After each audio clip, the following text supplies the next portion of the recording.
Send me a fucking letter. Fucking fold a paper airplane and throw it out the fucking window. Like, do fucking something. The fuck? Like, you dumb bitch. Like, what the fuck are you doing? I'm so irritated. So, I for surely sent a letter, to the Human Resources Department. And I'm still waiting on that because it was a weekend, so they're not going to see it till tomorrow. But I'm going to for surely keep y'all posted on that. Because if I just want to, like, literally, because how dare you?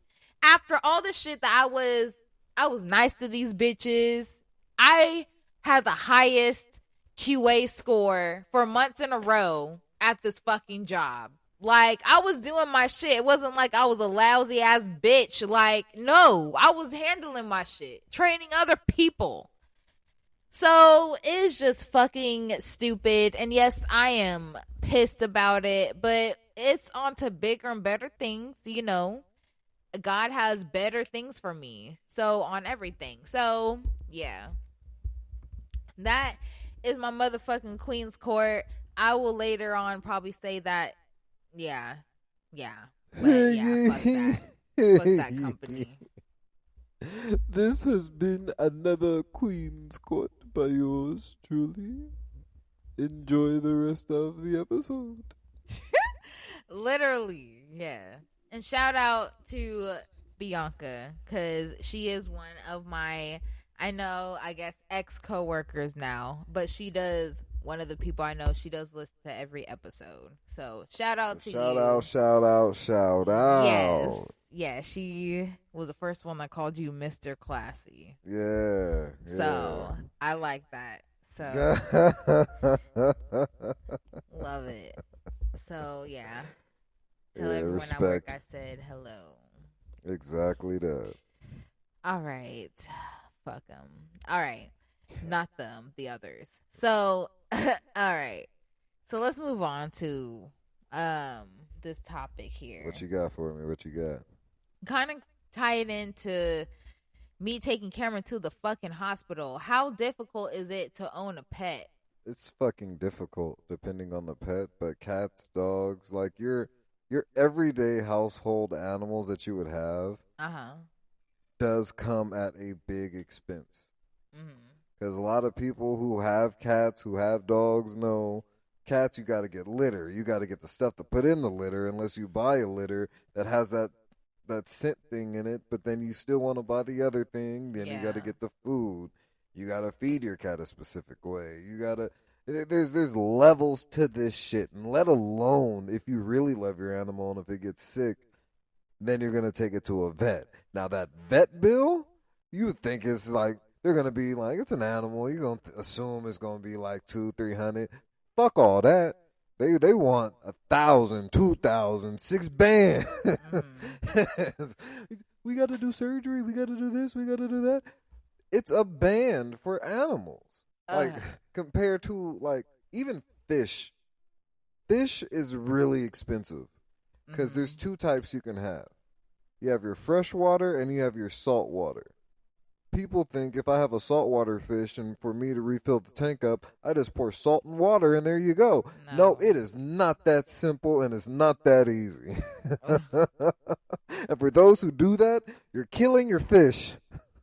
Right. That is not the salt water they're talking about. Like, I say for me personally, lizards and turtles are pretty fucking difficult. Okay. How?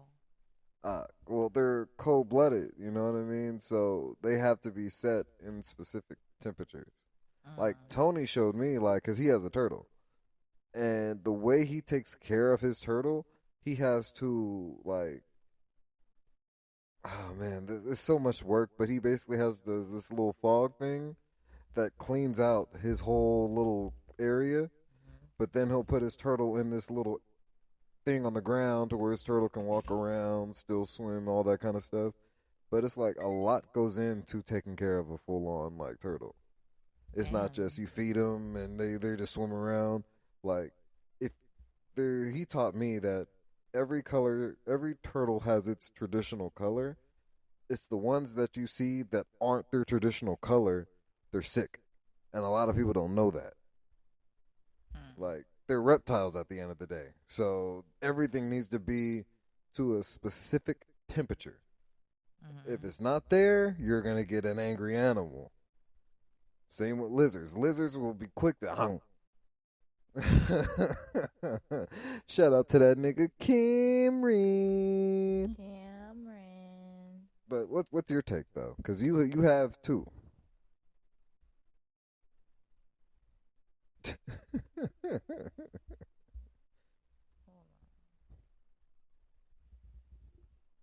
So, my take, cats, but compared to cats and dogs, because I've had both. So, I've had fishes too, but I haven't owned. Well, I bought a fish. It was pretty easy to me. Well, I had one. So, compared to like a whole tank and shit, but just compared to cats and dogs, cats are definitely easier in terms of like you don't have to take it on a walk. You don't have to like bathe it necessarily. They literally clean themselves. It's just the cat box and bullshit and like their attitudes, because dogs, they're always happy. You don't really see a grumpy dog, unless they're like trying to protect you or something, or a little owners that way.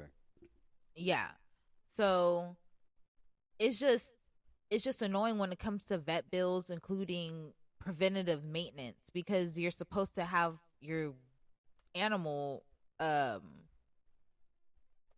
pretty much associated somewhere at either some clinic or something. Like, I'm with Banfield Pet Hospital, they're through Petco or PetSmart, something like that.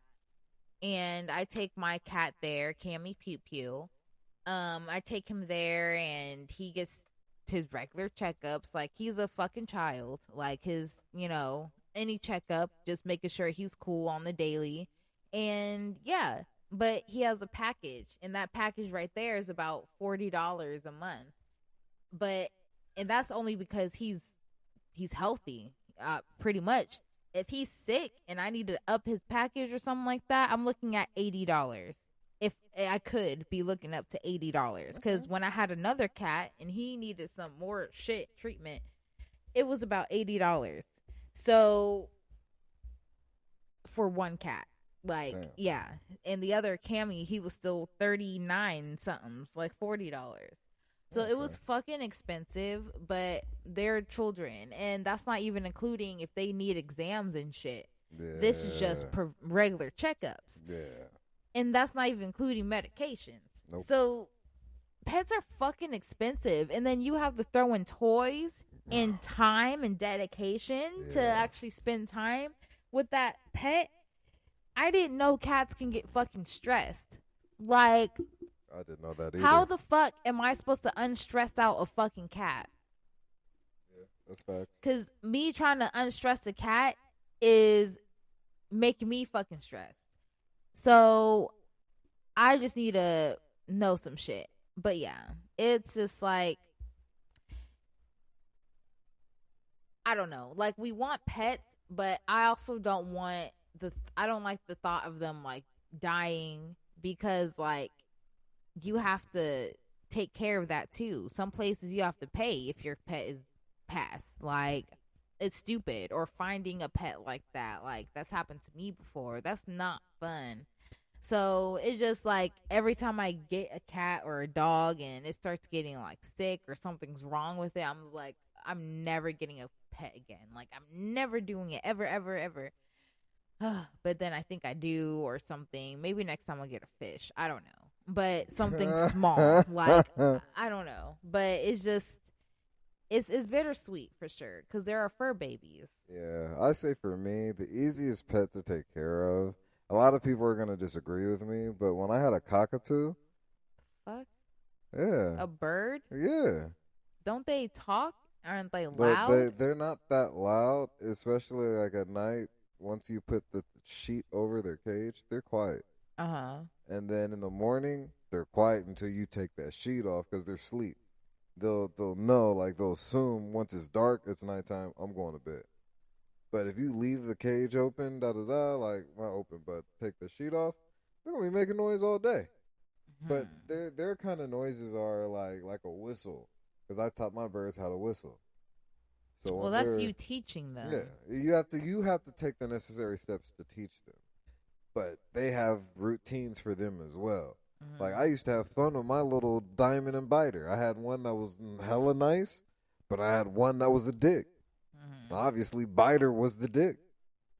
You let that boy one time I just got his wings clipped a little bit, right? Because he was a glider. This motherfucker, he tried to fly, started going down, but he ended up gliding his way to where he landed safely, right? He started trying to bite people's toes. I'm like, hey, yo, man, what is your deal? I give him his little sunflower seed, and he fucked it up. Fucked it up real quick. And after that, he was after my finger. I'm like, how do you stop this guy? Right. But then when I put Diamond next to him, he becomes the nicest bird ever. I'm like, oh, so you got a little relationship with my little bird, huh? Wow. Yeah, you want to be good in front of her, but by yourself, you a dick? Okay. Wow. But yeah, no, like those guys, it was easy maintenance because it's like when they shit down. Right. If they're mad, they shit on the wall. That's what you got to be ready for, like with birds and shit. But majority of the time, if you let them out like 2 hours out of the day, they'll be fucking happy because they'll explore, or especially if it's a bird that's obsessed with you, it just wants to be on your shoulder. And what they'll do is like especially if you put it on your head, they'll look for shit on your head, it's weird, but birds pick little shit off your head. Like if it's a little bug, they'll get it real quick. Like that's the cool thing about birds, they get that shit you can't see. Or they'll like try to groom you. Some birds are just literally there and you could talk to it and they'll be listening to you and they'll look at you and you say go to your hand and they'll hop down and run to your hand. Like I taught one of my birds how to ride one of those small little skateboards. She wasn't good at it, but she tried. That's cute. Yeah, animals are really intelligent. We don't give them like more. We don't give them enough credit. Yeah, credit. So, yeah. Cause I was watching the news and a baby mountain lion was killed.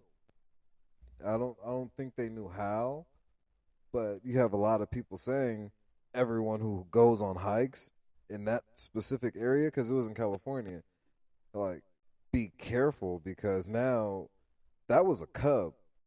That means there's a whole mother out there that will finally, like, eventually know her cub is dead, and she's going to want to eat. She's going to want to hunt. Yeah. And they said since of last year, since the drought was so bad, none of these animals, like, they kind of had to use their reservoir, like, their backup food. Yeah. They ran out of that. So now you're going to have all these mountain lions, snakes, all these different kind of Californian animals, and even bears coming out of the woodwork like it's time for me to eat, and all my food's over here. We ain't even talking about us. It's just their natural food, like turkeys and shit like that. Yeah. They in the cities now. Yeah. So it's a lot when it comes to animals. It really is. All right. What is your thoughts on a therapist advocating on being a hoe? I say to each his own if that's your therapist and that's your lifestyle. Me personally, I would be against that because at the end of the day, what are you gaining from it? You know what I mean? Yeah, it'll be cool for that age range. You know what I mean? Like before you're ready to settle down and you're turning up and having a good time. It's cool for that age range. But once you start knocking on your 30s, you be like, oh, fuck all that. I want something different. I want to go out with one person and have a good time. Maybe a group. But I'm with my one person within that group and we gonna have us a good time. Yeah. But the whole advocating it's okay to be a hoe, and if you're